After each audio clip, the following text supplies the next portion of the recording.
Today we're chatting to Jahawi Bertolli, who's devoted his life, to telling the story of the ocean.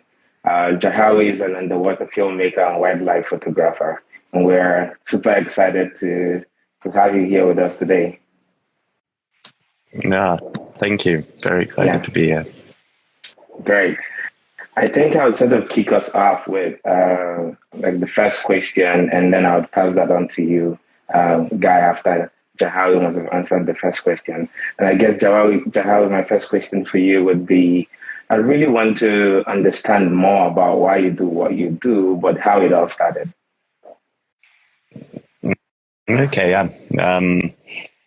I think one thing that strikes me is sort of growing up in Kenya and, growing up also on the African continent. We're incredibly lucky that we can be so connected to nature, to our environment, and see what's happening around us. So I was very lucky when I was young because we had a house on the south coast of Kenya. So, and in an incredibly wild, still a very wild part of the coast. So my parents allowed me to have kind of free reign of exploration. So I remember from the minute the sun came up, I would be running down to the beach to kind of see what was happening, whether it was snorkeling or exploring rock pools, or eventually going out with the spear fishermen. And, it was just such an incredible upbringing, and also spending time in the bush. We were very lucky that we had a connection to Cookie Gallman, so I'd go out to her conservancy, or let's say my parents would send me out there, and I'd spend days going out with the rangers and just immersing myself in nature. Everyone thought I would be very much involved in conservation or be a scientist, but I took a little detour and ended up becoming a DJ and music producer, and having quite a lot of fun.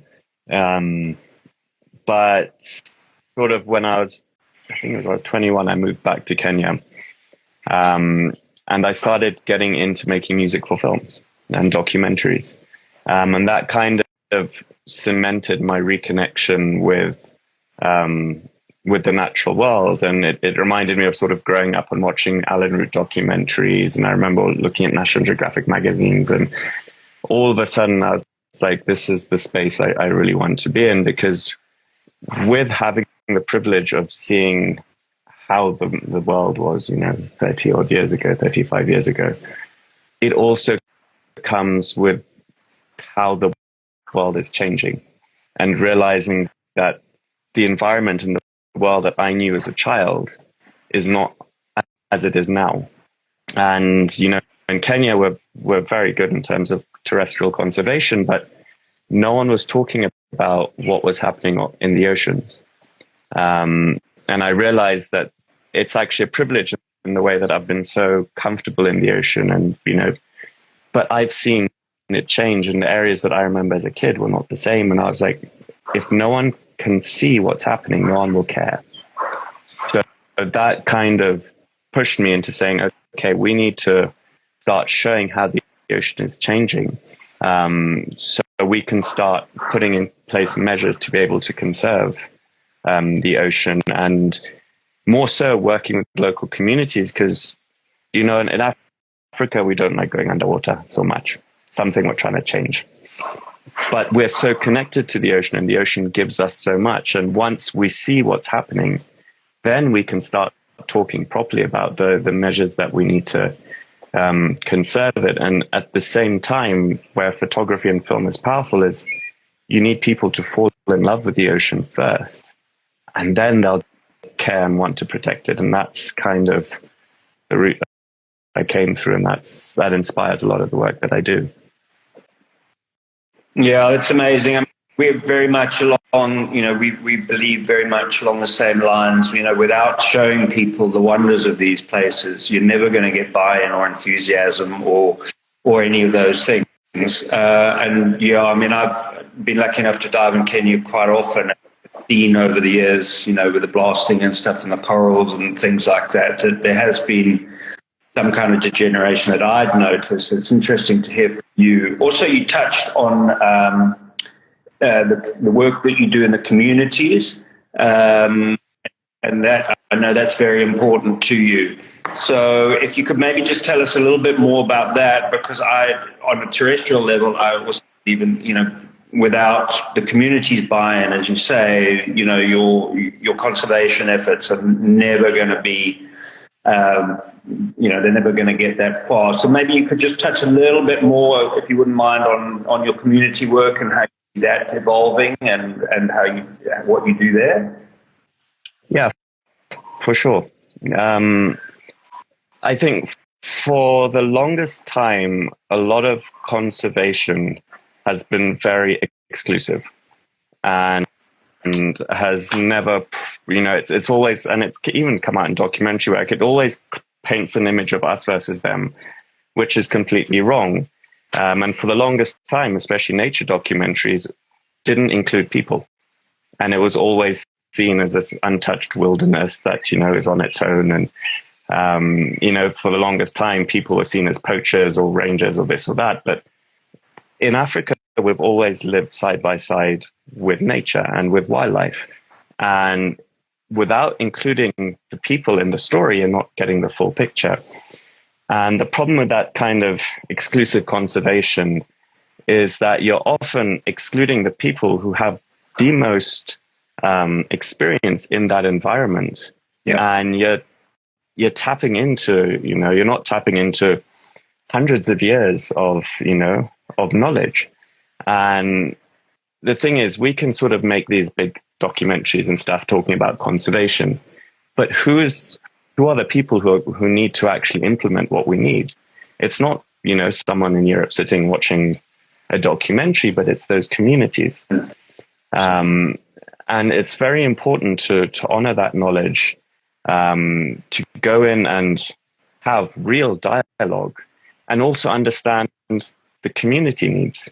Because without working with a community and understanding what they need, to live and also to continue their relationship with that ecosystem, conservation will always come second.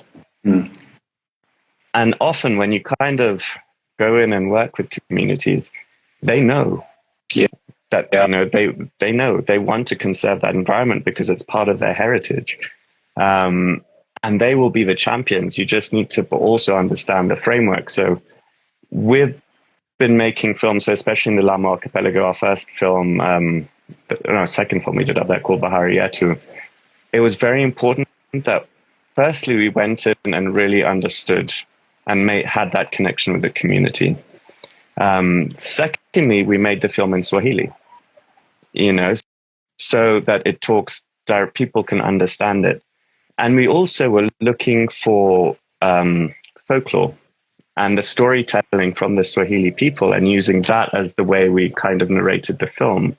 So the film was really coming from a voice of the community. And we had initially planned on doing a hope story about humpback whales, but that year was a bit tricky with the Indian Ocean dipole happening, which is like El Nino in the Indian Ocean. So the humpbacks didn't really show up.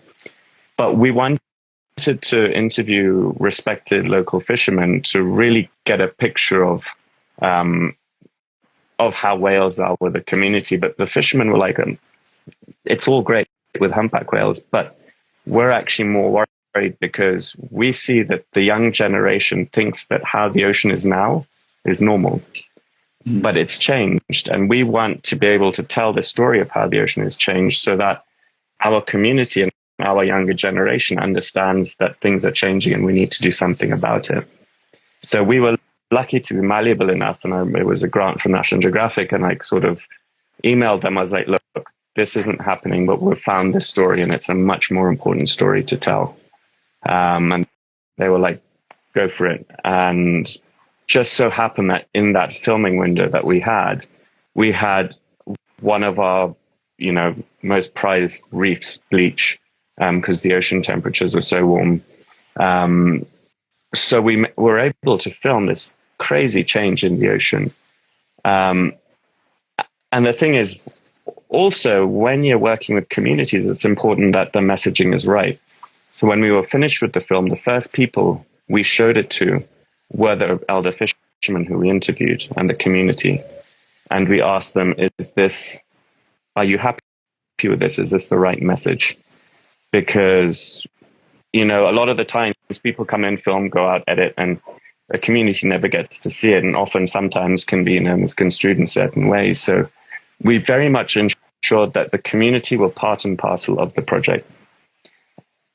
And through it, we were able to also propose the creation of a new community-managed marine protected area. And when you have that local buy-in and you're honoring that local knowledge, and, linking scientific knowledge and community knowledge, which are often very linked, then when you want to actually create meaningful change on the ground, the community is with you, and they will be your biggest supporters because it's in their benefit and in our benefit. And I think giving that voice to communities and that community knowledge is very important in the work that we all want to do. It's so true. Picking up on what you just said, I learned a long time ago from diving again. Yes, they're highly intelligent, knowledgeable people, but they work on data. And that data, they can only collect so much. But these families and communities who've been there for centuries, generations, have all that knowledge and data at their fingertips that can be shared. And, so they are scientists in many ways, as much as any person with letters behind their names, Exactly. Oh, brilliant. Linus, sorry, I interrupted you there. Yeah, thanks, Guy. And Jahawi, I've been listening to you talk. I think one thing you've said repeatedly from the very first time you spoke is like how the ocean is like changing rapidly. So I was just wondering, really curious about what are the big issues like happening with the ocean right now, and how are you hoping to use your storytelling to like address some of these challenges? Oh, yeah, that's a biggie. I think, unfortunately, we're in such a crazy time whereby the changes in the ocean are accelerating at a rate that scientists weren't predicting. And so from a global level, we're looking at temperatures rising, especially in certain areas, a lot faster than people predicted. We're getting hotspots around the world, which are, I think, sometimes up to 15 degrees higher than should be in specific areas, very localized. But we're kind of in a scary-ish time because we don't know what's happening.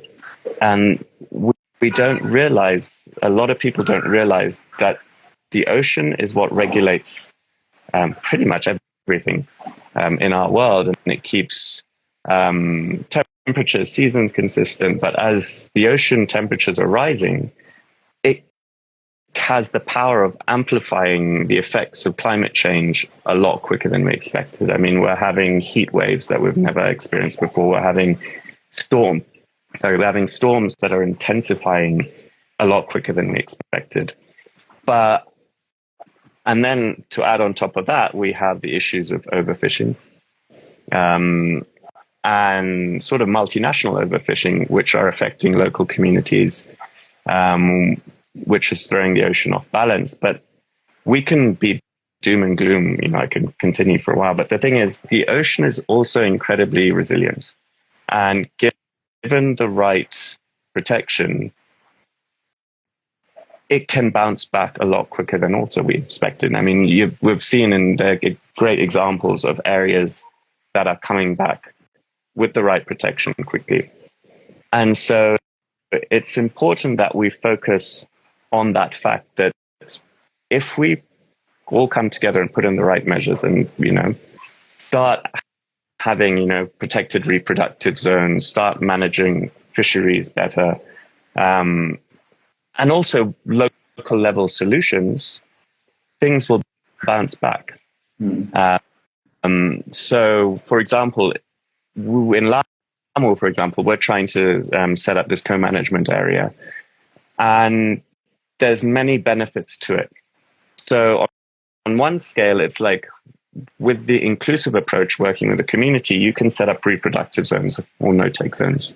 I like to use reproductive zones because naturally that allows an area to repopulate. We need to start talking about shark conservation, for example, because as sharks help regulate that ecosystem. In the same vein, we need to be talking about seagrass protection and mangrove protection, because we need to start looking at ecosystem benefits across different areas, because we want local fishermen to still be able to fish and provide for their families. We're looking at ways to sort of have line caught traditional fishing have a higher, market rate. So it supports, those communities better. And what we've seen from certain examples, so part of the work that we do before, like, for example, with this area called Punica, before starting our coral surveys and things, we asked the community, what are you interested in? We're bringing in scientists to do all these studies. And they were talking about, the fisheries and this and that and the other. And including that as part of, your conservation efforts means you've got a partner on your side, means you're trying to protect a larger ecosystem, which are all interlinked. And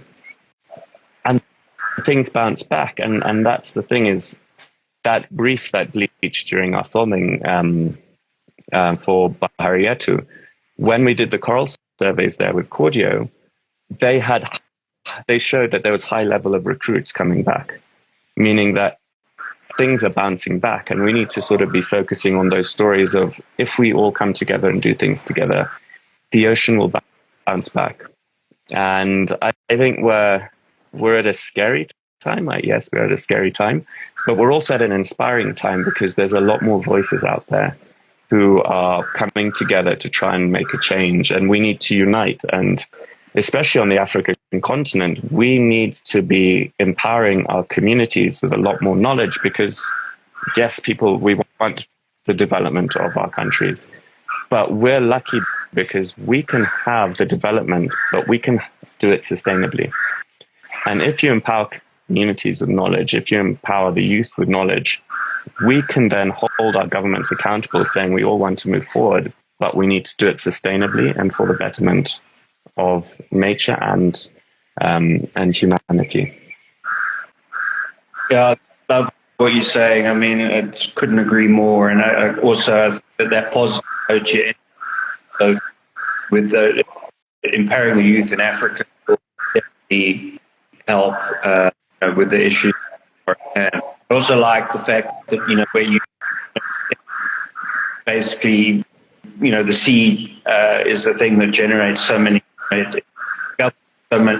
things on the earth. I saw a lovely quote by that incredible lady diver and scientist, I can't remember her name, but she said, without you, there is no green. And I think that's just such a lovely saying, and it's so true, without the one, there is no other. And the same with us, and, without the one, we've seen that in recent years. We can't live in separate. Just to move on away from the more sort of light-hearted, exciting stuff, you've got some amazing shots, obviously, of the animals in the ocean and terrestrial as well. We've seen in recent years, certainly down here, I'm sure you've seen it up there, humpback populations have done very well. In our shot for promoting this Instagram Live whale shot, we used to see them all the time on our coast down here. We don't see them very much at all anymore. I just wondered if you could share some of your stories with amazing animals that you've worked with and filmed and shot over the years, and perhaps some of the changes you've seen in the ocean with those animals. Yeah, for sure. I mean, the story of humpback whales is just incredible off the East African coast. 2 weeks ago, we were actually in Sodwana Bay trying to film the humpback whales, but the weather has other ideas, making things a bit more tricky. But the fact is, stories of hope. Who would have thought that, so the East African migration of humpback whales is called a sea migration. And one of the biggest whaling stations ever was off Durban.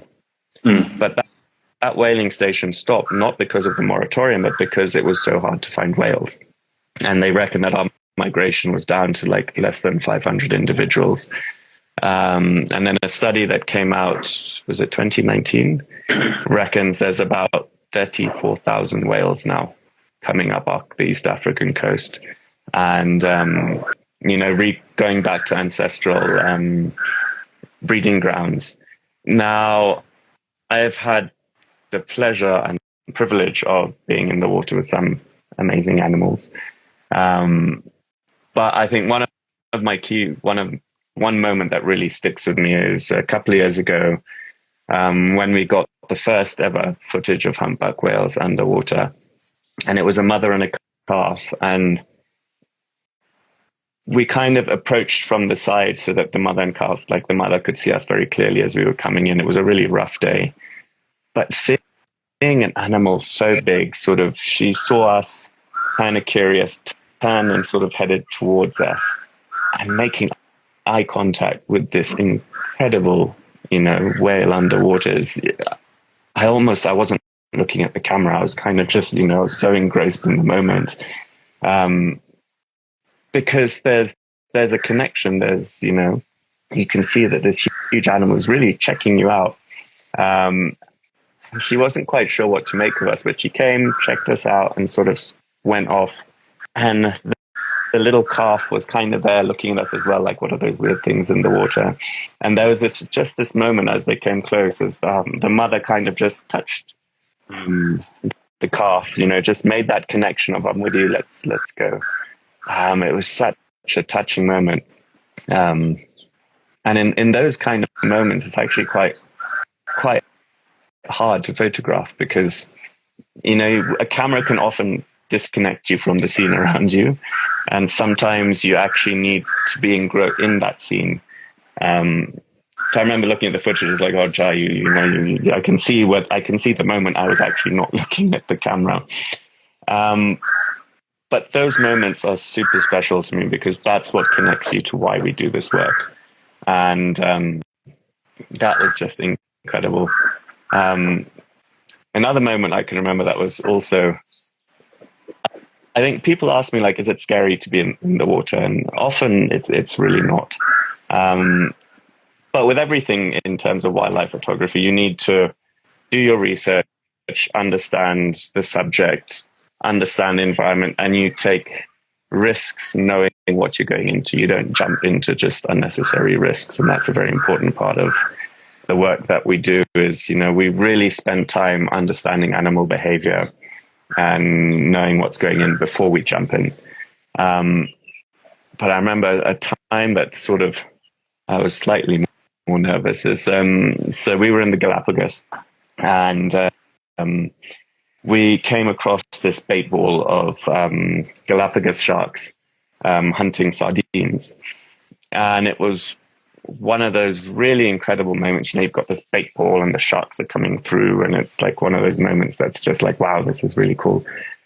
But then the sardines realized we weren't hunting them and thought that, we're big enough that maybe we'd provide some sort of protection. So they all of a sudden came to us.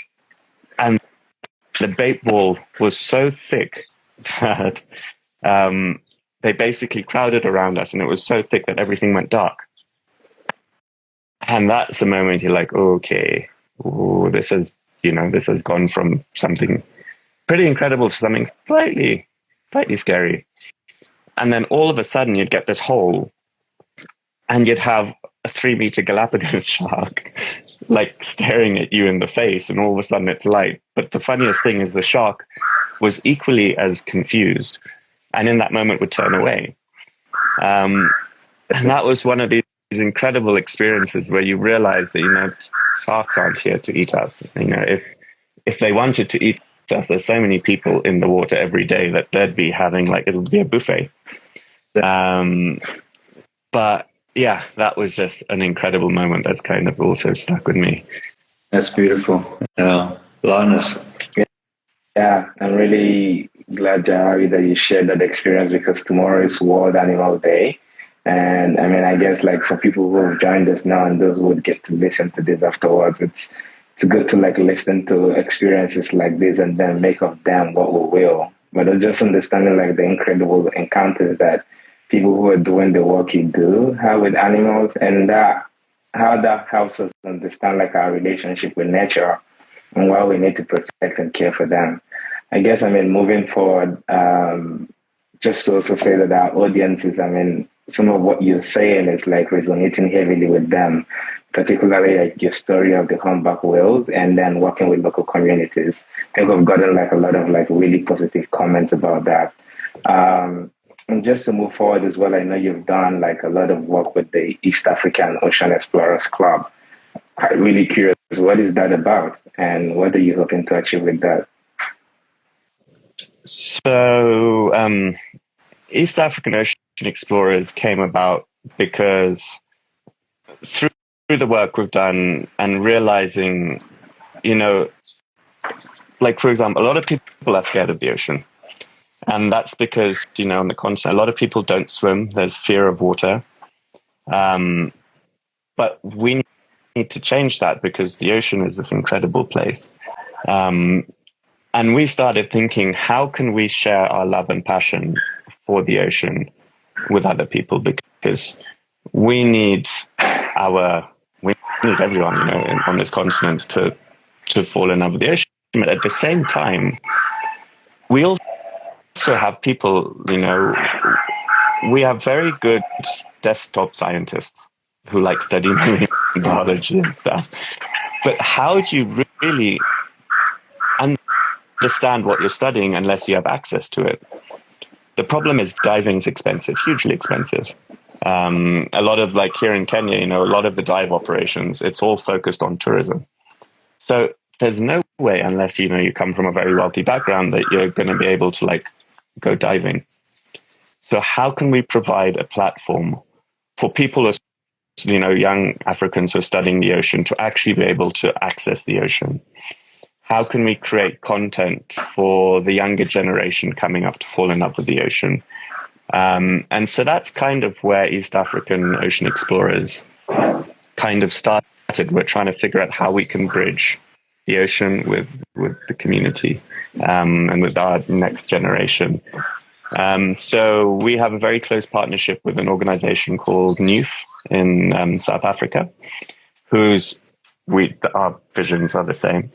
And so for example, in Watamu, we did our first dive lab where we got together a Kenya Wildlife Service ranger who works in the coast but has never dived, but is passionate.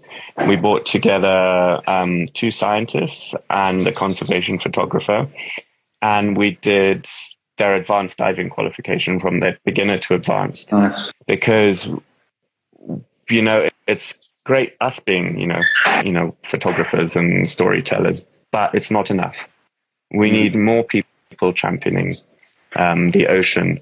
We need KWS rangers who are diving and seeing what's happening, and, you know, they can motivate, you know, that service in the community to do more. We need also to be able to see more people of color underwater doing these things, because we need to start telling our stories and we need to be empowered to tell those stories. So that was kind of the heart of East African Ocean Explorers, and we're trying to ramp up and figure out more ways we can have beneficial influence. Another important part of what we do is ocean awareness stories in Swahili and local languages. You know, how do we create content that's educational, that really speaks to communities on the coast, you know? And it's one thing about, you know, we do the stories like Barrieta was to fall in love with the ocean, but what's next? How do we communicate that science of why we need to protect areas, the science of what's happening in terms of fisheries management, why we need sharks, why we need these certain things? That has to be communicated to local communities, to schools as well, but in a way that's understandable and digestible. So that's a lot of the work, is how do we break that down and how do we make content that's accessible that we can then send to schools, that we can then use at community meetings, where all our content we're giving to other NGOs along the coast so they can implement it in their own educational systems. And what I also love is my wife works a lot on our impact, and how can you create new forms of education material that are both fun, interactive, and also, appropriate for the areas we're working in. So she's currently working on like a kids coloring book that is in English and Swahili. And, because bringing in arts and things like that into education, kids get so involved.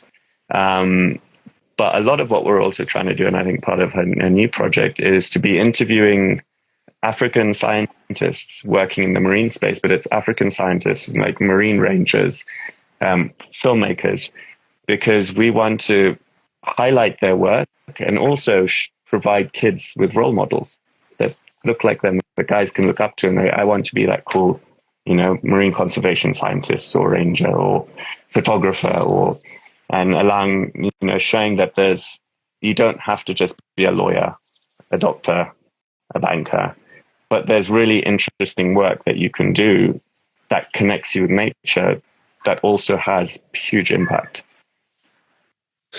Incredible. Joey, I mean, everything you're saying resonates so strongly with us, and as you know, we're quite aligned on those things, and also about creating this content. I mean, it's one thing and wonderful to create this beautiful content, but it's still got to be relevant and digestible to that market, so that they can enjoy it and understand it and move forward and do things with it and get involved and get passionate about it. Just picking up on what you've been saying about the youth and everything. I mean, we have a lot of, our market is obviously a very young African market, and looking at somebody who's doing such incredible stuff like you are, both terrestrial and underwater. I mean, what would you say to an aspiring wildlife photographer? Because as you say, the entry level can be very expensive. It can be quite daunting to look at. It's one thing, it's beautiful to look at your images, but it can also be quite daunting as well. How do I get there? So have you got something you could say to an aspiring young photographer?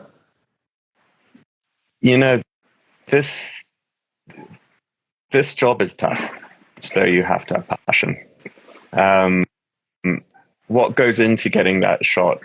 There's a lot, and a lot of the times, we see the beautiful part of it, but there's so much work that goes in. There's a lot of not getting the shot. In fact, most of what we do is not get the shot. But if you have that passion and drive, that's what that's what keeps you going.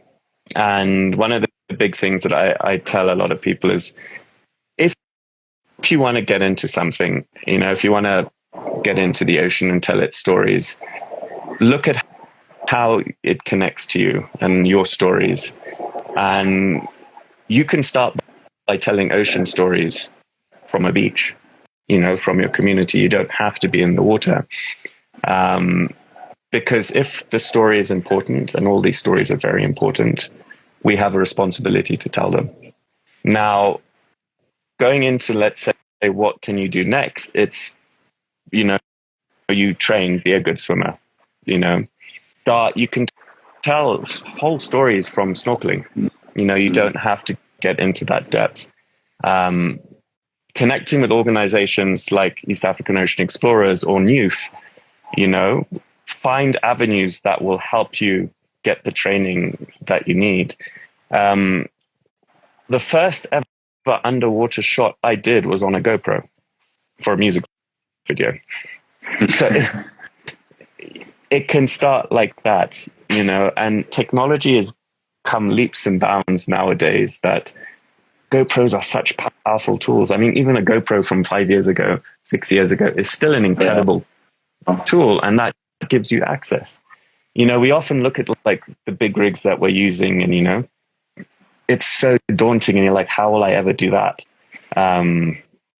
I can tell you, we did a film during COVID with the BBC. We did a series. A third of that footage was done on a GoPro Hero 8. You know, so don't get discouraged by, and don't get into that gear race. Yeah. You know, because if you focus on how you use your gear, telling your stories, we are more compelled to interesting stories, and we'll forget about the technical deficiencies because you're engaged with the story. And so working on your storytelling is incredibly important. I mean, nowadays, like, we're doing this whole Instagram live on phone. Yeah.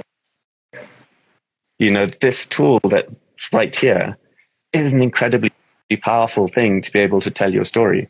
And so we have things in our arsenal, and that barrier to entry is becoming less and less.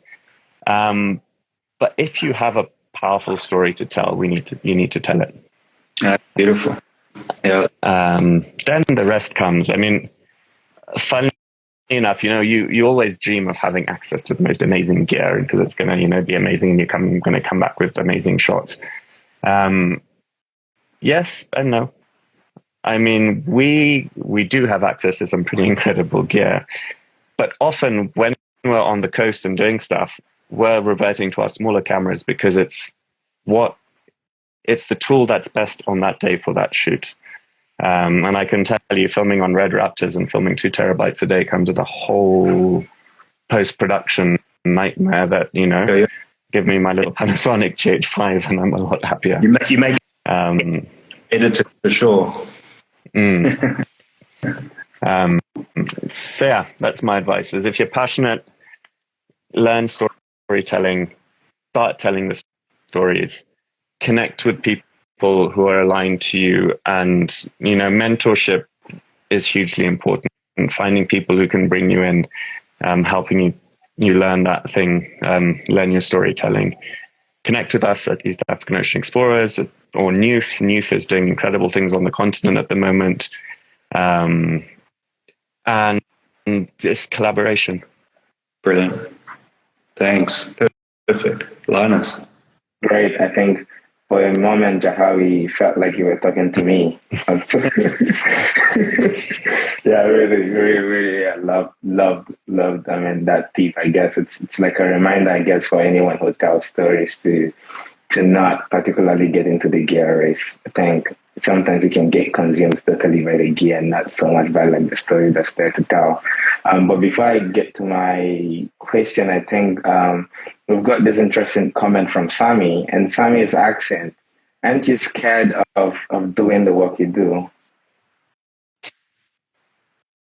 I can answer that in a few ways. For me, the scary thing is not the animals. It's not sharks. It's not, you know, being in the ocean. For me, the scary thing is witnessing the changes. And I take that fear and use it as a driving force in reinforcing the work that we're doing. And that's kind of the base of why it's so important that we tell these stories. Because I would hate to jump in an ocean of no fish. That's what I'm scared about, and degraded reefs. So for me, that's the real fear, is seeing where we could be going. And that's what I use to sort of, you know, we've been in the ocean when it's rough and it's dangerous, and we're out there telling these stories because it's important that people know what's going on, so we can start doing things right, and we can start doing things to protect our ocean. So I use fear as a driving factor of, you know, I try and turn fear as what's pushing my passion. And understanding the environments we work in, I did touch on it a little bit, but you know, we don't take unnecessary risks. We very much understand animal behavior, the ocean, so we're not going into dangerous situations. Certain times, of course, you are in dangerous situations, but there's a lot of work that goes in to getting a shot, and understanding the risks you're taking. We train a lot, you know, You have to be a very good diver, a good free diver, be fit. So there's all of that that goes into it. But for me, the fear is of not telling the stories because, we need to capture that. Yeah. Yeah.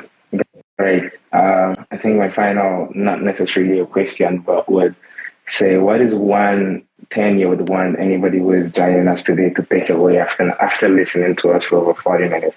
What is one big message that whoever has joined us should leave with? I think my biggest message to everyone who's joined us, well, firstly, thank you for joining, but we are at a pivotal moment in the world. We are facing huge challenges, but we also have an incredible resource of humanity and the human mind. And the fact that we are identifying the fact that we're in these difficult positions is the first thing. So it's to have hope. We as the African continent are going to be the youngest continent. So we have the generation that's going to move the needle forward. And so we have the power to do it right. And we have the knowledge. And, once we open up as a generation and realize that if we come together, these connections are hugely important. People want to know what's going on and want to do the right thing. And as Africans, we're natural born storytellers, so we need to come together. We do have an incredible community of African scientists. We're building our African storytellers. We are the ones who can influence our governments to do the right thing. So we're an incredibly empowered generation. We just need to realize that power that we have. We all have,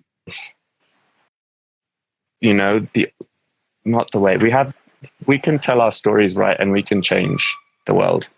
And it's incredibly daunting because, you open the news and all you see is like doom and gloom, but things are changing and we are the generation to do it. And so that's my one takeaway. You need to come away with this saying, yes, things are bad, but you know what? We have the opportunity to actually write this and we can do it from a community level, country level, continent level. And we need to do it because it's, time is running out. Thank you so much. So, yeah, I'd just like to wrap up from my side to say thanks so much, for joining us and all the people who have joined the call, but also just for the work you're doing. It's one thing to take beautiful images and shoot wonderful films and everything, but just the way you're using that for change and for education. And I think it's really important that people like yourself can use your talents and hard work to do that. And I thank you for that. Amazing work you're doing and beautiful, obviously. It's just on a base level. It's lovely to watch and to see. But just thank you for the additional work that you use, how you use your work. So thanks so much, and thanks for joining us today. Yeah. No, thank you. Thank you for the invitation.